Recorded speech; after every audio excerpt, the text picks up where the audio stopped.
Hello friends, അസ്സലാമു അലൈക്കും.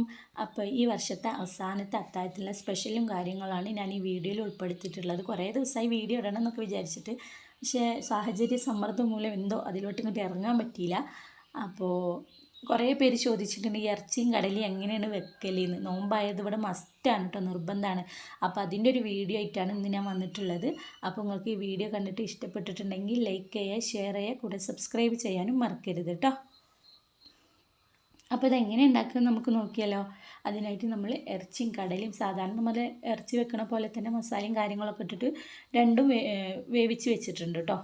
തലേന്ന് തന്നെ ഞാൻ കടലൊക്കെ വെള്ളത്തിലിട്ടിട്ട് അത് നല്ല പുതർന്ന് വരുന്നില്ല, അല്ലെങ്കിൽ കടല വെന്ത് കിട്ടൂല. അപ്പോൾ അത് നല്ല വേവിച്ച് വെച്ചിട്ടുണ്ട്. അപ്പോൾ ഇനി നമുക്ക് അതിൻ്റെ കൂട്ട് എങ്ങനെയാണ് നോക്കാം. കൂട്ട് പറയാനൊന്നുമില്ല. നമുക്കിതാ വെളിച്ചെണ്ണ ചൂടായിട്ടുണ്ട്. അതിലേക്ക് നമുക്ക് ചെറിയൊരു ഉള്ളി ഇട്ട് കൊടുത്താൽ മതി. ഓൾറെഡി നമുക്ക് മസാല ഉള്ളതുകൊണ്ട് ചെറിയൊരു ഉള്ളിൻ്റെ ആവശ്യം ഉണ്ടാവുള്ളൂ. പിന്നെ അതുപോലെ കരിവേപ്പിൻ്റെലും പിന്നെ ഒരു പച്ചമുളകേ ഞാൻ ഇട്ടിട്ടുള്ളൂ കേട്ടോ. ചെറുതായി ഒന്ന് വാടി വന്നാൽ മതി. എന്നിട്ട് നമുക്ക് ഇഞ്ചിയും വെളുത്തുള്ളിയും പേസ്റ്റ് അതിലേക്ക് ആഡ് ചെയ്ത് കൊടുക്കാം.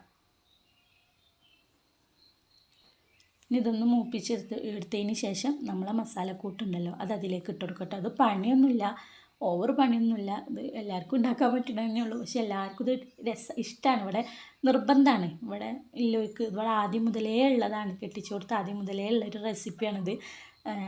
അത്താഴത്തിന് ഇത് നിർബന്ധമാണ് ഇവിടെ. ഇനി നമുക്കതിലേക്ക് 1 ടീസ്പൂൺ കുരുമുളക് പൊടി ഇട്ട് കൊടുക്കാം കേട്ടോ.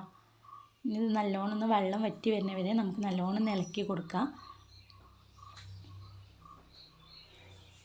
ഇത് പണിയൊന്നുമില്ല കേട്ടോ. അപ്പോൾ മക്കളൊക്കെ ഇങ്ങനെ സ്കൂൾക്ക് കൊണ്ടുപോകുമ്പോൾ അവിടെ ഉള്ളവരൊക്കെ ചോദിച്ചു ഇതെങ്ങനെ ഉണ്ടാക്കൽ, ഇമ്മച്ചിനോട് റെസിപ്പിയും കാര്യങ്ങളും ഇടാൻ പറയട്ടോന്നറിയും. അപ്പോൾ നമ്മൾ വെള്ളമൊക്കെ വറ്റി വന്നിട്ടുണ്ട്. അപ്പോൾ എൻ്റെ ഉമ്മ വിളിച്ചുമ്പോഴും പറയും നിങ്ങൾക്ക് കടലി ഇറച്ചി എപ്പോഴും ആണല്ലോ അല്ലേ, നോമ്പായത് നിർബന്ധമാണല്ലോ. അപ്പോൾ ഇവിടെ ഉണ്ടാക്കി ശീലമായതുകൊണ്ട് ഞാൻ പെരയിൽ പോയാൽ പെരയിൽ ഉമ്മ ഉണ്ടാക്കും. കാരണം ഇവിടുത്തോൽക്ക് വേണം, ആവശ്യമാണ്. അപ്പോൾ ഉമ്മ അവിടെ ഇതേപോലെ ഉണ്ടാക്കി തരും. അപ്പോൾ നമുക്ക് ഇനി അതിലേക്ക് കുറച്ച് വെളിച്ചെണ്ണ വേണം കേട്ടോ. വെളിച്ചെണ്ണ ഒറ്റിച്ച് കൊടുത്തിട്ടുണ്ട്. ഇനി നല്ലോണം ഒന്ന് വരട്ടിയെടുക്കുക. നമുക്ക് ഇതിത്തെ മസാല ഒന്നും ഇല്ലാതെ നല്ലോണം ഇങ്ങോട്ട് വരട്ടിയെടുക്കുക കേട്ടോ. അപ്പോൾ ഇത്രേ ഉള്ളൂ, വേറെ പണിയൊന്നുമില്ല ഇതിൽ ഇത്രേ ഉള്ളൂ. കാരണം ഒന്ന് കുരുമുളക് പൊടി ഇടുക, വെളിച്ചെണ്ണ ഇടുക, നല്ലോണം ഒന്ന് വരട്ടിയെടുക്കുക. അപ്പോൾ ഇന്നത്തെ സ്പെഷ്യൽ എന്ന് പറഞ്ഞാൽ ഇതും പിന്നെ അതുപോലെ തക്കാളി ചീരയും തക്കാളി ചട്ടിനിയും പിന്നെ പപ്പടം. ചായ ഒന്നും ഞാൻ വീഡിയോയിൽ കാണിച്ചിട്ടില്ല. ചായയൊക്കെ ഉണ്ട് കേട്ടോ, അതൊന്നും എടുക്കാനുള്ള നേരം കിട്ടിയിട്ടില്ല. ബാങ്ക് കൊടുക്കുമ്പോഴത്തേനും വേഗം തിന്ന് തീർക്കണമല്ലോ. അപ്പോൾ വേഗം അതൊന്നും കാണിച്ചിട്ടില്ല. അപ്പോൾ തക്കാളി ചീര എങ്ങനെ ഉണ്ടാക്കിയെന്ന് പറഞ്ഞാൽ നമ്മൾ മുട്ടൊക്കെ ഇട്ടിട്ടാണ് നമ്മൾ തക്കാളി ചീര ഉണ്ടാക്കൽ. പക്ഷേ ഞാൻ മുട്ട ഇട്ടിട്ടില്ല, കാരണം ഇറച്ചിയൊക്കെ ഉണ്ടല്ലോ. അപ്പോൾ ഞാൻ തേങ്ങ ചിരവിയതാണ് ഇട്ട് കൊടുത്തിട്ടുള്ളത്.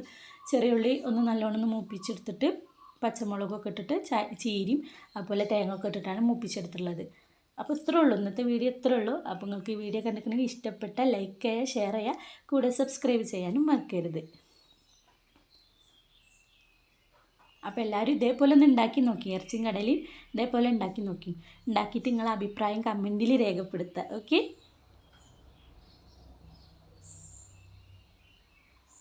അപ്പോൾ ഓക്കെ, ബൈ, അസ്സലാമു അലൈക്കും.